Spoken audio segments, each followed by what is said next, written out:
guys, this is the first. It is NIGMA versus OG, and it looks to be very fast-paced. Is it going to be a fast-paced match? And who are you favoring? Just basically look for OG to force objectives. Weeha's going to always plant himself in front of them. They don't have the best protection for him, but they are super low cooldown. So if OG eventually is that Nature's Prophet now stepping off from the Lycan. No-Tail needs to be a little bit careful. Oh my goodness, he got greedy. He went in for the chakra, and he will pay the price. GH is waiting around the corner for you, old man.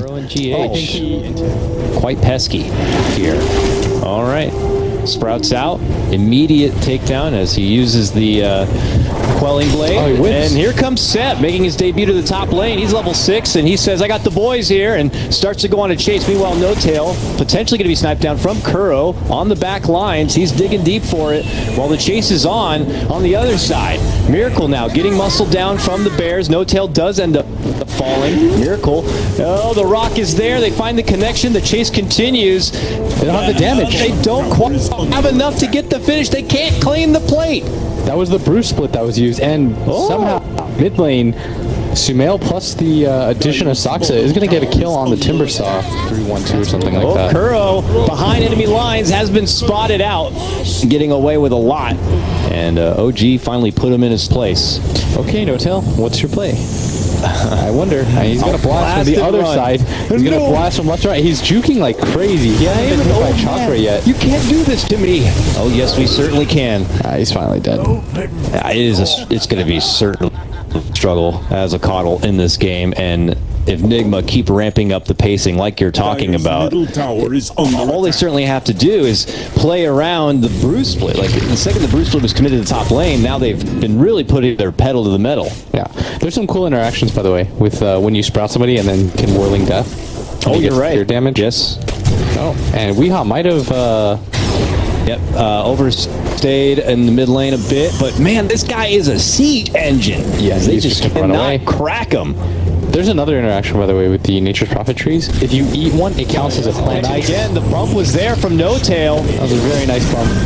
And the blast comes forward. Can they stop him? It doesn't look like it. There it goes. That was really well done by No-Tail. That blinding light to push him further away. Fearing the heavy magical damage output coming from OG, and needs a little bit of utility for the team.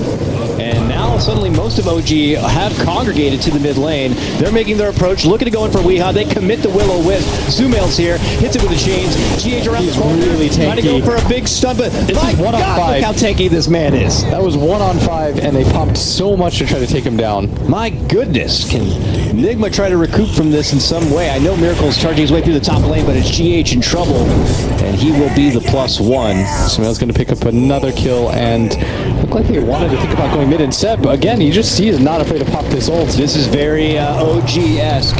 The non-stop thirst for blood. They are running at them 1 to 1 to 1. Radiant's middle tower is under. Just don't even show yourself, NIGMA. Wait for the hastiness to conclude. I think they will defend this tower, though. Think about how hard it was for them to kill Weehaw in the first place. Now they don't have a lot of that ammunition in the tank to work with. Weehaw does step into the mid lane. Mind control. Oh, he pops his own badge. The roar. If that was so cool. cool. They want to spend it onto Seb. They do. He commits the roar, but that's when Sumail jumps in with a nice little set of chains, and 33 pops the shapeshift, and they decide to run in for round number 2. They're chasing GH out and around the corner. Here comes Kuro. Immediately goes in Viz. Weehaw has to step back and assist with his allies as 33 is just going pretty deep, and it's just a bit all over the place. The only person not here is Miracle, still worrying about objectives elsewhere. Oh, they're going to go for Weehaw, and they should be able to take him down. That's back-to-back takedowns for OG. Sumail with a wicked 6 streak, and they're not done yet. This is EU Dota at its best. My God, this is what we have waited for. They are just fighting. No one is hitting creeps anymore on the side of OG. They have decided enough is enough. And with the DB, you know, they'll always be vital to the success. All right. But they finally are going to pick up a kill on Seb. That's pretty big. But do they actually win the team fight? That's the more important part. Very true. And as 33 muscles on, they're picking up kills right now. They are able to scrap down the takedown. Saksa's dead too. Saksa.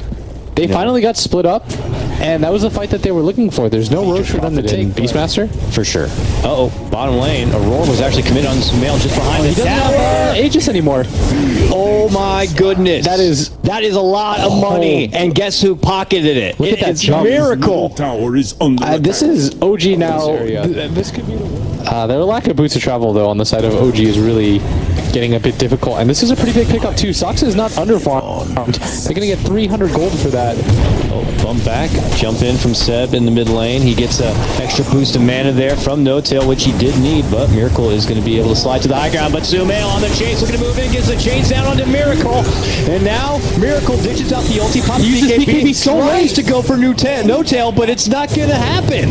He had BKB that entire time. After He thought he was going to be able to make it away and didn't anticipate Sumail's pursuit, but when OG decided to make the call to fight, you know the boys are going to be there to take it to him. Weehaw now, forced to timber chain to the high ground. He is far from home. Can he somehow slip away from this one? We get this chain stuff. I have to imagine this is his death. Yep. And they're just going to go right back to taking a hold of that lead. Crow's going to steal that invis and probably die for that. I mean, he's the enemy team to fight. And NIGMA don't want to fight.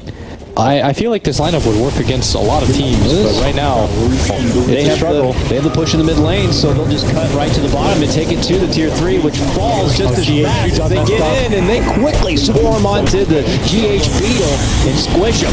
Sumail TPs to the bottom lane to deal with the pressure there, but they've already lost to Rax on this side. Miracle able to wipe out both Rax in that bottom lane. He will BKB TP back, and Sumail makes his return from the Remnant. Weehaw right under the Will-O-Wisp, eating lots of pressure from OG. It's 33, chomping him down to little metal bits, and gets the finish. 2 from NIGMA go down. They both have buyback. Are they going to have to commit it? Yes, Weehaw uses the buyback. GH not able to make it back inside. He does fall. Look at this. OG, go for the jugular. Look at Miracle and top, boys. They don't really care. They're ignoring him completely. They're just killing every chance. Can Miracle do it alone? I don't think so. I don't think so. OG are already got the precious ancient down to nothing. They take game number 1. Oh, I meant like OG just running at people non-stop until they die. Sometimes their over-aggression can get the best of them. You saw that at bottom.